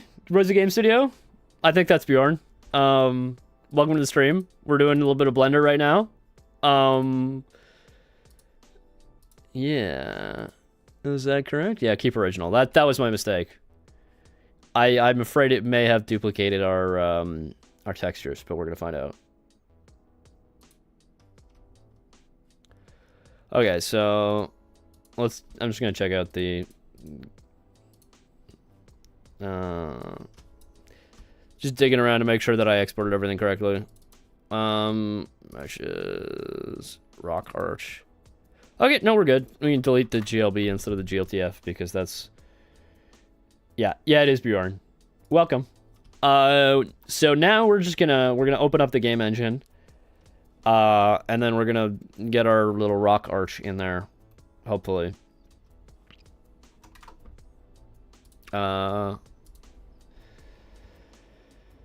Okay.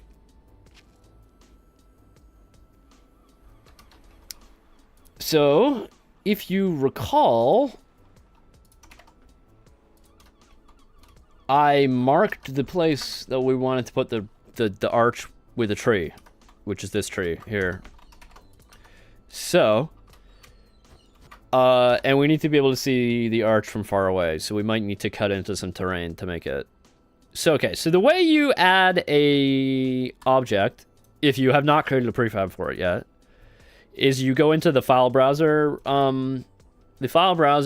window here, and then you find the where you put it, which in this case was under rock arch, I believe, which it's roughly alphabetical. So, okay, so here we go.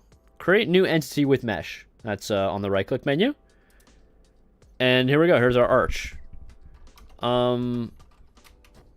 Let's put it up here to make it more visible.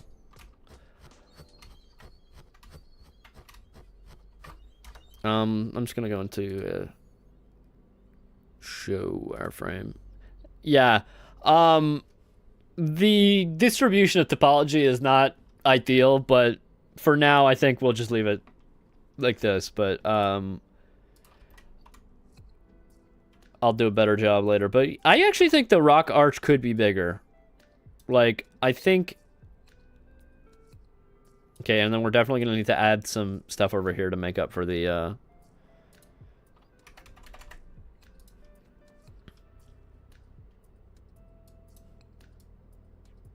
so that it connects at the bottom. And then over here as well.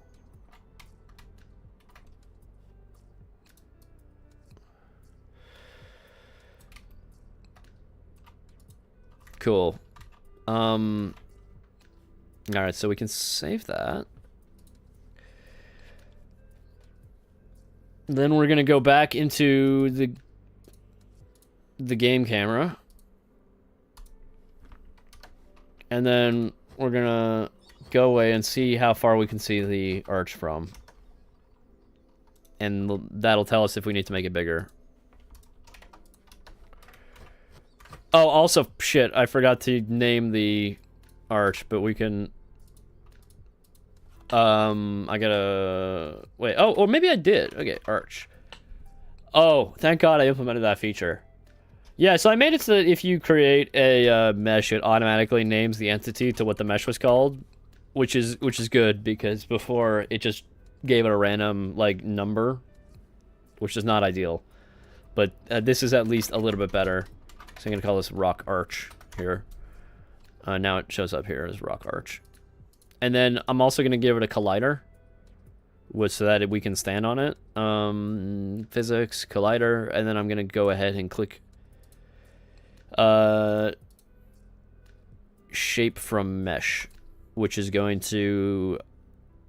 it's going to make it so that it just uses the graphics mesh as collision data, which is, in my opinion, not ideal, but we can make a nicer, like, simple collision shape for it later. Okay, so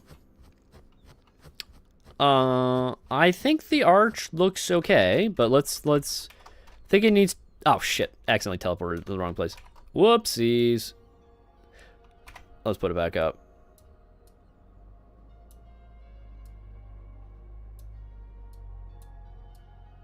Yeah, that's like kind of roughly what it was. I think it needs to be rotated more. It needs to be rotated more, and it needs to be bigger. So if I go over here next to Carmen. See, the arch is there, but it doesn't make a nice silhouette. You know what I mean?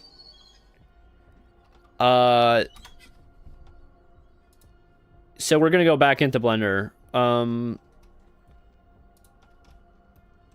We actually can we can actually reload the thing from Blender, but into the game without exiting, which is kind of nice. But let's make this arch bigger. All right, now I think I want to make the arch part of the arch like more vertical. So let's select some edge loops here and then just pull it up, make it bigger.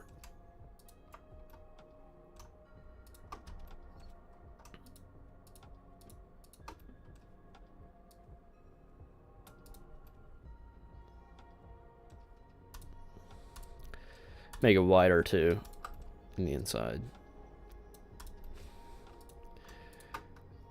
Because I feel like it would be more concave. You know what I mean? I don't know. I'm not an expert on geology, but I try. And then I'm gonna make it so that the arch bends a little bit. It's not perfectly straight. Wireframe.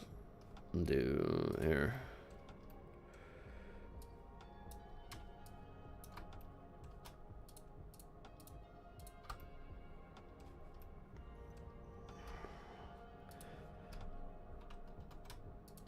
Yeah. Let's see.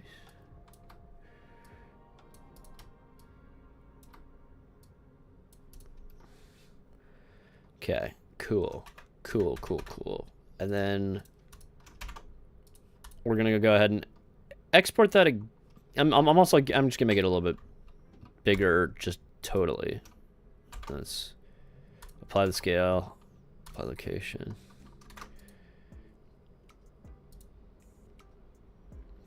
GLTF. Cool, and then now we can go back to the game. And if we click on the arch, we go to mesh, we should be able to hit reload. There we go. It's a little bit better already. You can definitely see a more defined silhouette. But I think I need to rotate the entire arch. Because, like, 90% chance we're going to be coming from this way, right? I think so, at least.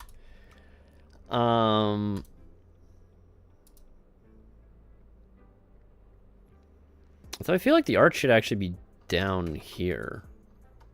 Yeah. Because that's actually where we're going to go. We don't want to put the player up here. We want them to come just to generally where the arch is. Okay. So now that we've moved the arch, we need to adjust all of the terrain around it to match. And I'm going to go ahead and move this tree to being on top of the arch, because I think that's just a better place to put it.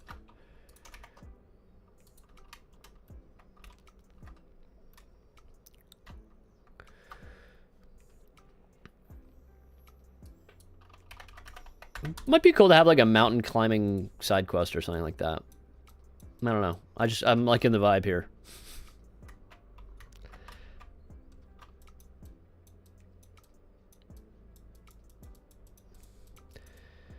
Just cleaning up the terrain for the arch. We can add. See, it meets up.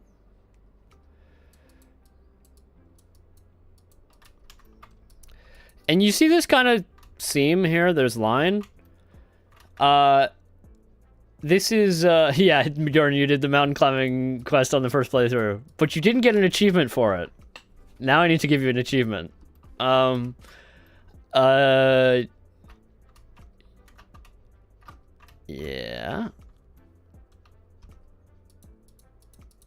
And then let's flatten that.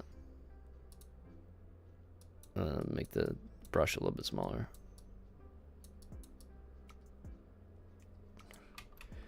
You did find the frog, you know. Everyone who found the frog knows about the frog, you know.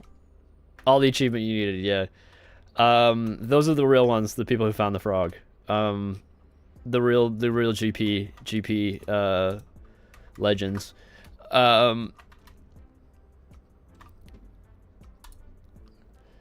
All right. Okay, so now let's get this guy. Let's get Luis back. All right, I think. Oh, yep. We need to. I might need to double-click shape for mesh just to adjust. Yeah, the collider. Yeah. Yeah, Sarah, you do need to find more frogs. I mean, there is only one frog in A Short Odyssey, but there should be actual frogs, like actual living frogs, and not just, you know, the frog mascot. All right, I think this guy looks better, but Like I was explaining earlier, we need to hide these seams. We need to hide these seams with some vegetation. Like, I mean, I don't think you'll see them from, like, really far away, but, like, you know, let's just give it a Cyathea arborea here, just to, you know, distract you. Let's give it a bend. You know, just growing here. And then, small fern.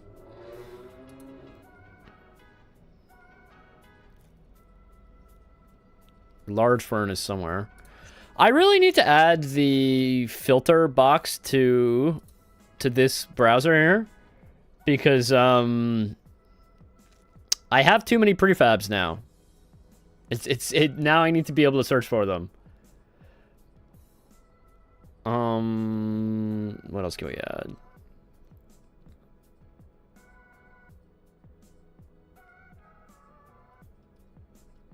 Oh, we can have more. We can add some rocks, because, like, you know, we're in the mountains, so there should be rocks.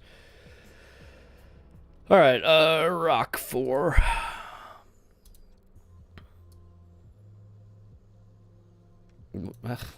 Sometimes the I am Guismo, like, widget, like, if you're directly parallel to the rotation axis, it, like, behaves strangely. I might need to look into that. Let's see, this rock. And this rock. Let's do all the rocks. You know? It's rocks. It's a rock arch. Alright, cool.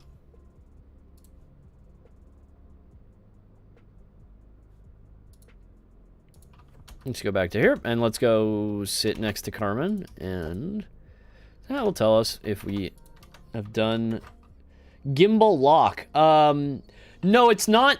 That's a different problem. This is literally, I think, just the way it decides, like, because you're actually only rotating one axis at once, right? It's based on, like, the problem is when the camera is parallel with the rotation plane, not when the rotations are all locked up. You know what I mean? Like, it might also have a gimbal lock, but this isn't gimbal lock. This is something slightly different. And I'm not sure why it does it. Yeah.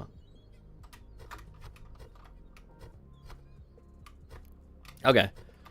So, yeah. I don't know. That looks like a landmark to me. What do you guys think? Does it look like a good arch?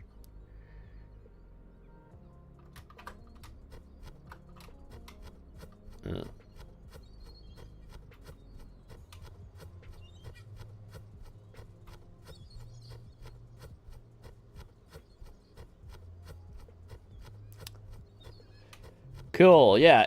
Yeah, the idea was just to have more landmarks. Like, I think that will help people, like, know where they're going. Because it's like, oh, you know, it's the one arch. But I also want to put an arch in the water, just because when I was looking at those Caribbean photos, there were a lot of arches in the water, which kind of makes sense, because, you know, there's a lot of water. But yeah. I think, I'm going to save this. We've got about... I gotta tap out in about 5 minutes, but why don't we just do a little walkabout while I'm still here, and then we can end the stream. +1 to landmarks and navigating by scenery. Yeah, I think it's really cool. There is no map. There's no map in the game. Yeah, I know, Bjorn. It's been a while since you were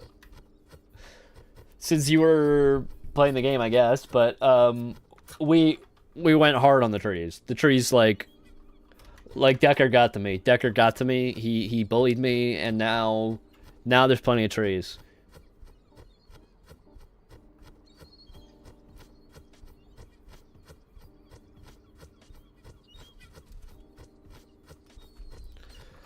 Okay, so Carmen.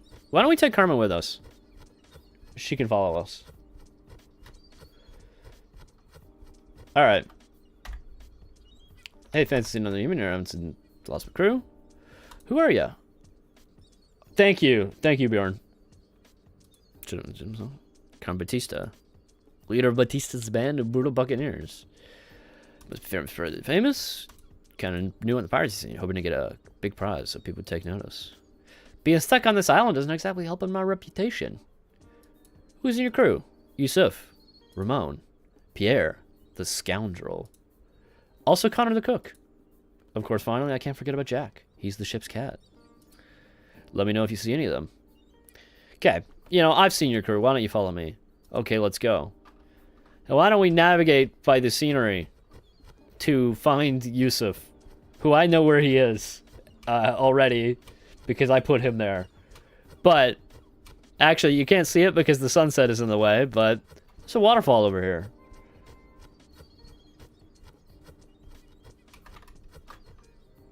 All right, what's up?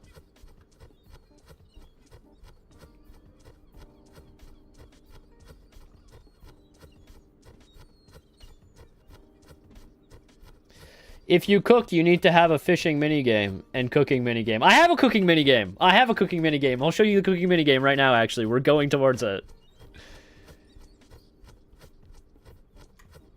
But because we're running out of time, I need to teleport so we can get there faster.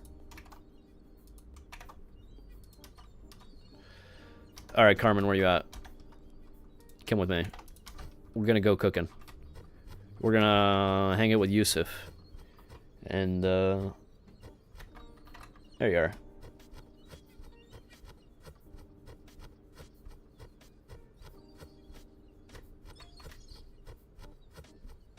Alright, here's Yusuf's camp. It can be identified by the, smoke.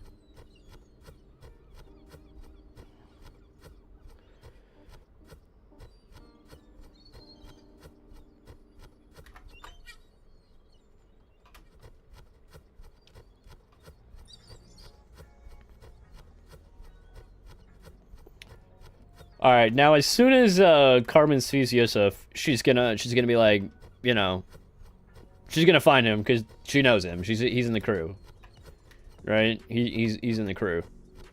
Rolling up here, discover the pirate camp. Now, she runs over to Yusuf, and now if I talk to her, she says, "Thank you for helping me find Yusuf. We're gonna make camp here. Please come back if you need anything." All right, cool. Bye. Yusuf's also here. And Bjorn, we have a cast iron skillet. Do you know what we're gonna do with this skillet? We're gonna cook. We're gonna cook. So if I pull out the skillet and I go over the fire. Oh, the discovery sound. Yeah, that's the little the Skyrim noise type thing. Yeah. All right, so if we take 2 gull eggs and we cook them, get an omelet, you know? Let's... so we can... Yeah, that's cooking. It's pretty simple, but I think it works. You eat... Oh, I'm at full health. Anyway, it's now 4 o'clock. I said I was going to stop streaming then. So, I just want to absolutely thank everybody for coming to the stream. Lovely to see you guys all. Thank you so much for chatting, for hanging out. And do not forget to wishlist the game on Steam. It's in the description. It's in the description. If you're watching this right now, you haven't wishlisted the game on Steam. What are you doing, man? What are you doing? It would really help me out. Why don't you wishlist the game? Subscribe to the channel as well.